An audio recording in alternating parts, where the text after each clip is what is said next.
Please raise your right hand and repeat after me. I state your name. Do hereby solemnly swear I will well and faithfully discharge to the best of my ability that I will support and defend the Constitution of the Philippines without mental reservation or purpose of evasion. So help me God. Isang pagbalang araw mga kababayang Pilipino. Kamusta naman ang buhay natin matapos yung nakaraang eleksyon nitong Mayo?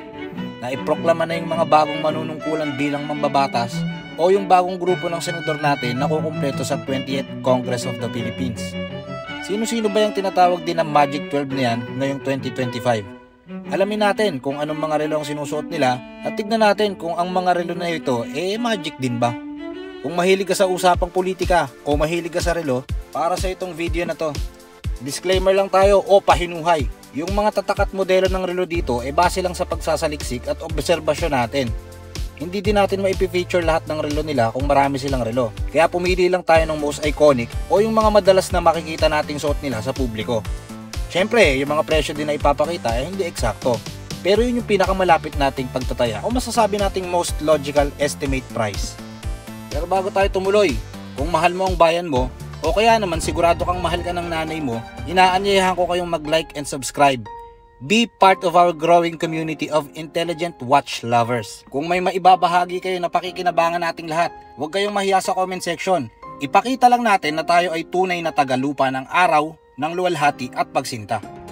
Sige, ganito natin simulan. Ano bang ginagawa ng isang senador o ng isang mambabatas?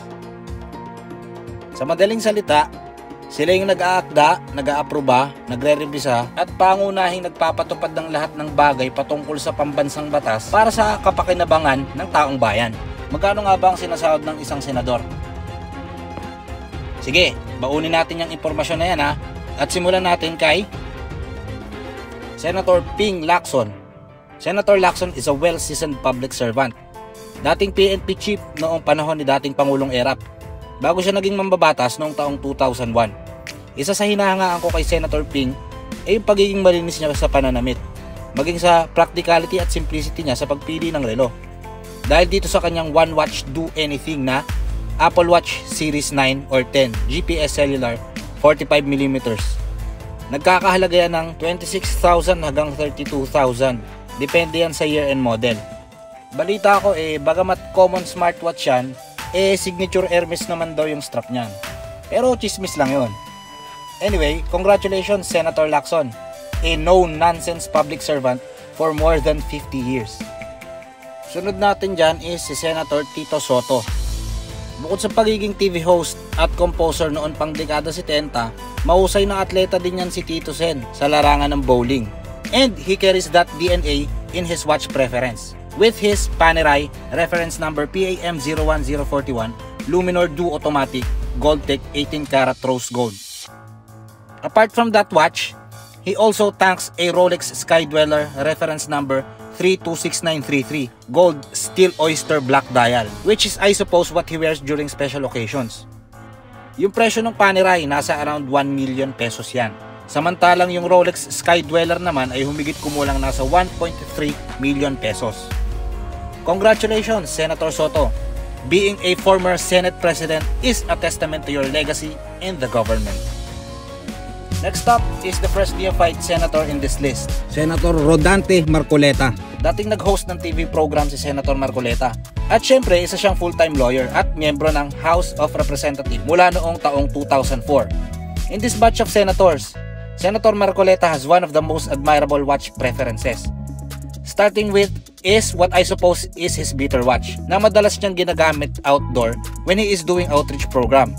Itong Omega Seamaster Diver 300 meters steel Sedna na nasa halagang 450,000 hanggang 670,000 pesos. Ito naman yung isa niyang ginagamit when he is attending his Congress office.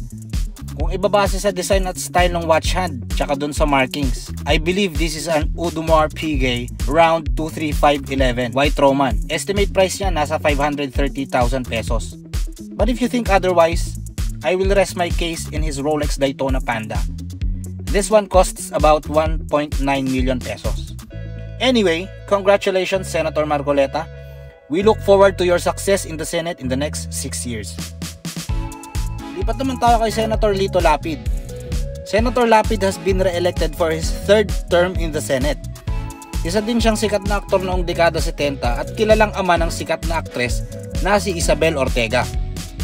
Daddy Lito, Senator Lito Lapid proved that he is more than just an actor after passing his Republic Act number 9999, or commonly known as the Lapid Law.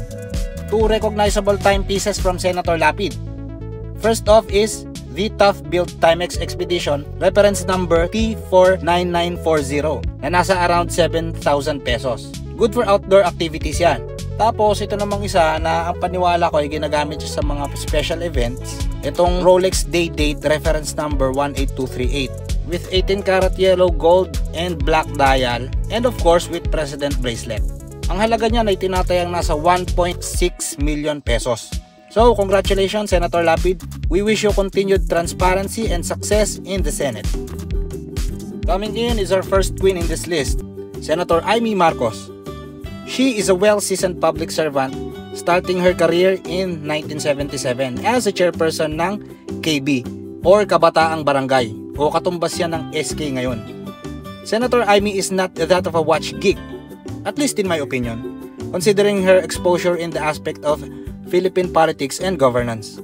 Ito yung ilan sa mga instansya na nakita nating may suot na relo si Madam Amy, Itong isa, pwede natin consider yan na Ballon Bleu de Cartier na nagkakahalaga na humigit kumulang 967,000 pesos. O pwede din natin i-consider yan na baka ito yung Bulgari Lucia, reference number 104107, na tinatayang nasa 462,000 pesos. Sa palagay nyo, alin kaya yan dyan sa dalawa? Pero para mas madali, check nyo itong isang suot niya sa studio picture niya. Mukha ding Ballon Bleu de Cartier. Ano sa palagay nyo? Anyway, congratulations Senator Amy, and we are looking forward to your continued success in your second term in the office. Pang-anim dito sa listahan is si Senator Bato de la Rosa na nakakuha ng pangatlong pinakamaraming boto sa nakaraang eleksyon.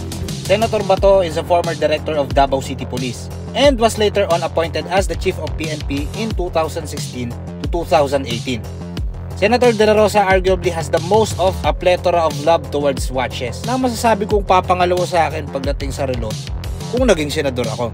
Magaganda yung relo ni Senator De La Rosa pero pumili lang ako ng ilan sa mga personal preference ko, tapos hinati ko sa tatlong kategorya.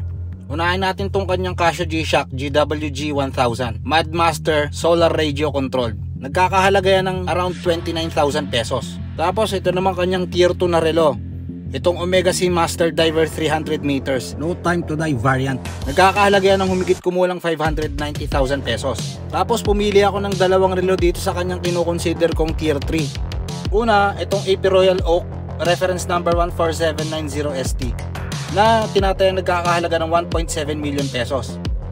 Tapos ito naman, dahil sa korting bungo na parang sa The Punisher, hindi malabong yan ay Hublot Spirit of Big Bang na tinatayang nasa 1.9 million pesos. Hindi ko na sinama yung ibang mga common pieces dahil hindi ko naman sigurado kung totoong patik ba yun o Richard Mille. Gayunpaman, okay lang maraming relo, basta hindi babaero. Congratulations, Senator Re-elect De La Rosa. Your courage and loyalty is the reason why people admire you to be in the Senate. Lipat naman tayo dito kay Senator Francis Pangilinan. Senator Kiko is a well-seasoned senator and will assume his 4th term in the Senate. He is the youngest senator to become a majority leader. Siya din ang author ng National Service Training Program under ROTC law. What I am amazed about Senator Pangilinan is his simple but sophisticated preference for a timepiece. His one watch do everything says it all. He tanks up an easily recognizable Philips time. Although hindi ko sure kung alin dito sa dalawang model na to, pwede nyong i-consider itong Signature Large na nagkakahalaga ng humigit kumulang 52,000 pesos. Or possible na ito yung Tesla 31mm diamond na nagkakahalaga naman ng around 59,000 pesos. Very unorthodox yung preference ni Senator Pangilinan sa wristwatch, no? But surprisingly, he makes it a classical look. Tapos it is a bit antipodal with Miss Sharon Cuneta, no? Na kilalang mahilig sa relo. Subukan nating i-content yan sa mga susunod na episode. Anyway, congratulations Senator Pangilinan. We wish you continued excellence in your 4th term in the office. Pangwalo dito sa listahan si Senator Erwin Tulfo. Following the triumph of his older sibling, Senator Raffy, in the last senatorial race, Si Senator Erwin Tulfo ay pang-apat sa pinakamaraming nakuhang boto nitong nakaraang election 2025.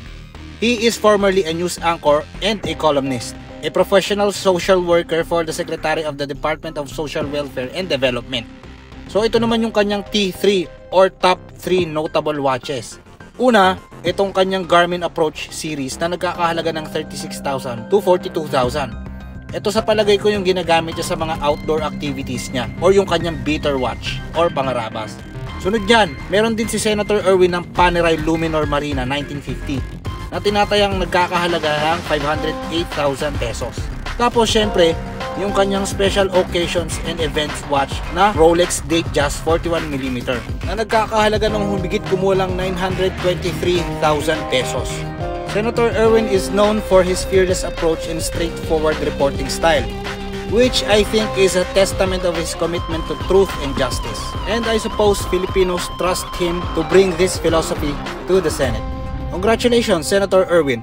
We wish you continued success in your new office. Sunod naman natin dyan si Senator Pia Cayetano. Coming from a family that is heavily involved in the government, Senator Pia is a seasoned legislator. Outside her office, she loves fitness activities and is known to have hosted a TV program providing free legal advice. Behind this fully engaged lifestyle, Senator Pia chooses a grab-and-go do-everything watch with her Garmin Forerunner Series 3. Yung smartwatch na yan ay tinatayang nasa 30,000 hanggang 40,000 pesos. Depende yan sa year and model. Kung halimbawa ang Senate ay mahihahalin tulad sa isang College of Law, pwedeng i-consider si Miss Pia na isang varsity campus sweetheart, which is I believe why she chooses functionality over fashion in her wristwatch preference. Simple, sporty, and elegant at the same time. Anyway, congratulations Senator Pia.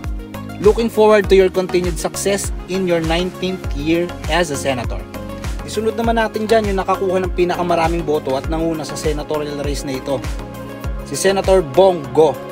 Senator Bong is a former special assistant to the President and head of the presidential management noong panahon ni dating Pangulong Duterte. Back in 2019, Senator Go authored the Balasakit Center Act, which is meant to serve as one stop for easy access to medical and financial assistance needed to receive healthcare services.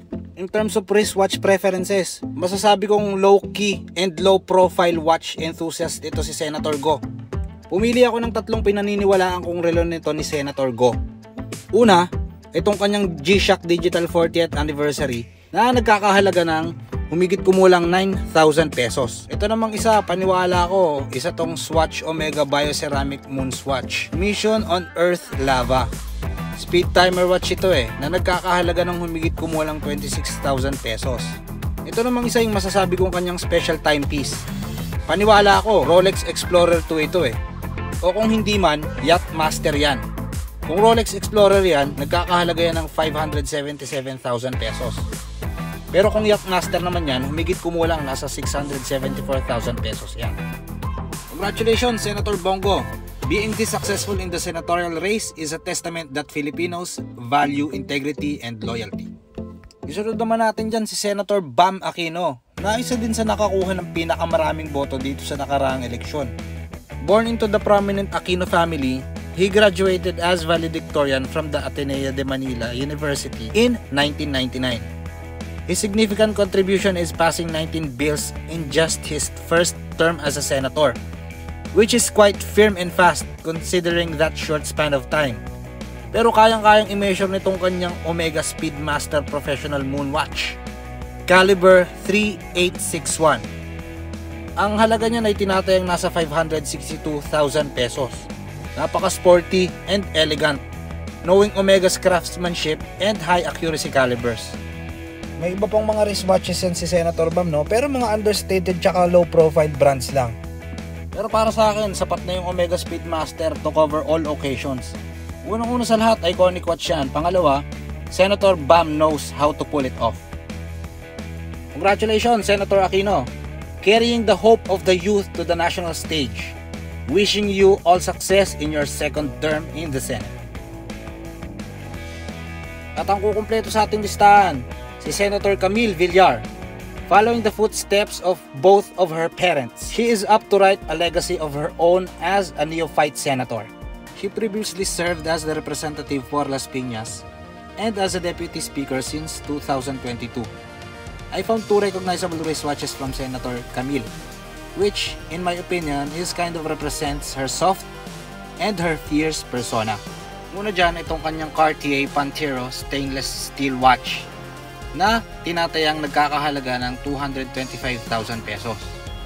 Yung isa naman, itong kanyang Cartier Tank Honces na nagkakahalaga ng 700,000 hanggang 800,000 pesos.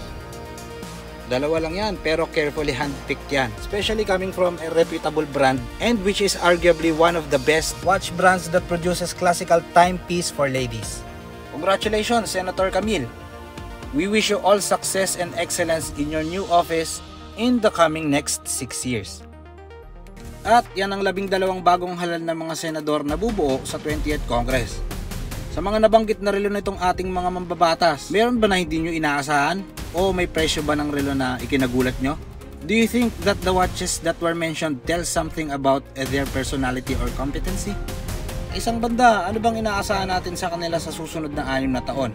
In my humble opinion, Filipinos elected these senators seeing their potential in hope for a better country. Remember, timepiece does not define any individual's personality nor philosophy.